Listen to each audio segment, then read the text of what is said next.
Bismillahirrahmanirrahim. Assalamualaikum warahmatullahi wabarakatuh. Jumpa kembali di channel Muksid Haitami. Terima kasih Bapak Ibu sahabat sekalian sudah mengklik video ini. Mudah-mudahan Bapak Ibu sahabat sekalian ada dalam keadaan sehat walafiat, murah rezeki, dimudahkan segala urusan dan dimudahkan oleh Allah Subhanahu wa taala untuk berangkat ke tanah suci melaksanakan ibadah umrah dan haji. Baik Bapak Ibu sahabat sekalian, pada kesempatan video kali ini saya akan kembali sharing seputar pengalaman umrah. Mudah-mudahan video kali ini bermanfaat untuk kita semua, amin ya Allah ya rabbal alamin. Terutama bagi sahabat Bapak Ibu sekalian, calon jemaah umroh, jemaah haji, dan juga para hujjaj yang telah melaksanakan umroh dan haji dan akan kembali melaksanakan ibadah umroh ke tanah suci.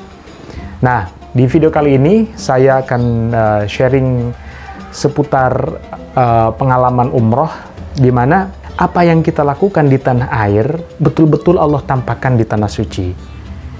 Mungkin banyak orang yang berkata, benar nggak tuh, gitu kan. Yang benar nanti akan dialami di tanah suci. Sebagian orang memang ada yang merasa ingin membuktikan itu, apa betul atau tidak. Tetapi sebagian orang lebih memilih untuk kemudian dia memperbaiki dirinya sebelum berangkat ibadah umrah atau haji dengan memperbanyak istighfar, bertobat, dan lain sebagainya. Banyak kejadian-kejadian yang sudah saya ceritakan di video lalu tentang bagaimana kemudian ada seorang jamaah wanita yang ditegur langsung oleh Allah di tanah suci dengan berbagai kegiatannya, dengan berbagai perlakuannya di tanah suci, dengan kelakuannya di tanah suci. Kemudian ada juga seorang jamaah yang kemudian mendapatkan kesusahan di tanah suci, dan masih banyak lain. Nah, kali ini ada hubungannya atau ada kaitannya dengan sholat. Jadi begini Bapak Ibu sahabat sekalian, ada satu jemaah yang cerita kepada saya, dan bahkan saya pun pribadi mengalami hal itu. Saya tidak mau menutup-nutupi, dan ini bukan membuka aib, tapi ini adalah pelajaran bagi saya pribadi dan umumnya untuk jamaah sekalian, untuk para pendengar sekalian, untuk para penonton sekalian, bahwa ketika di tanah air, di Indonesia, ketika ada azan, ada panggilan azan, kemudian kita bergegas menuju masjid, ya, menjaga sholat 5 waktu kita, maka ketika di tanah suci, itu kita akan melakukan hal yang sama. Artinya sebelum azan kita sudah berangkat, sudah siap-siap ke masjid, baik di Masjidil Haram maupun di Masjid Nabawi. Kenapa saya bahas ini? Karena saya melihat banyak ya orang atau jemaah, bahkan termasuk saya, yang sholat itu di pelataran, bahkan di jalan, di aspal, gitu ya. Karena kenapa? Karena ketika azan tiba, atau bahkan sebelum azan, itu mereka ada yang leha-leha, ada yang kecapean, ada yang ngantuk, ya, pengennya tuh di kamar terus, pengennya tuh istirahat terus, agak susah gerak, malas gerak ke masjid. Ada yang seperti itu. Sehingga pas azan berkumandang, ya, kemudian baru bergegas menuju masjid, sehingga tidak bisa masuk ke dalam masjid atau bahkan ke pelataran masjid. Kenapa? Karena sudah penuh.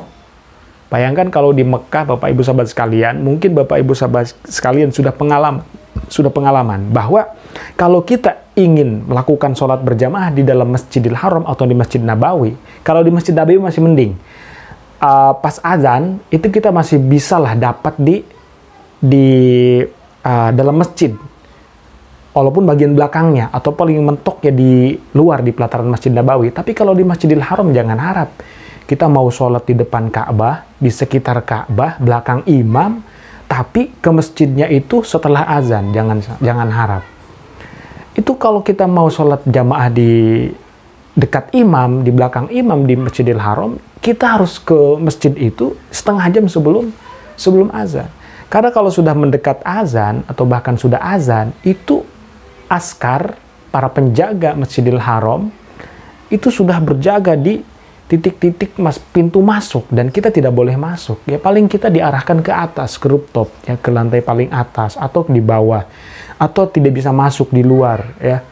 Atau bahkan yang lebih parah lagi adalah sholat di jalanan.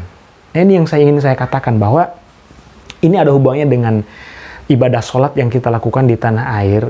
Kalau kita di tanah air selalu menunda-nunda waktu sholat, ya, pas azan, ntar dulu lah, nunggu agak senggangan gitu ya. Atau misalnya ketika kita sibuk bekerja, ntar dulu lah, tanggung masih ada kerjaan. Atau kita lagi meeting, lagi sibuk bisnis, ntar dulu, lagi banyak urusan. Jadi alasan-alasan itu ya yang kita kemukakan saat kita sudah masuk waktu sholat, ya, itu nanti akan kelihatan di tanah suci. Saya bukan menakut-nakuti Bapak Ibu sahabat sekalian, bukan juga menceritakan sesuatu hal yang mengkhawatirkan, tidak. Tapi ini adalah pengalaman saya bersama para jamaah yang mungkin sudah saya ajak, sudah saya bawa ke tanah suci. Dan tujuannya untuk kebaikan kita semua, bahwa mari kita perbaiki sholat.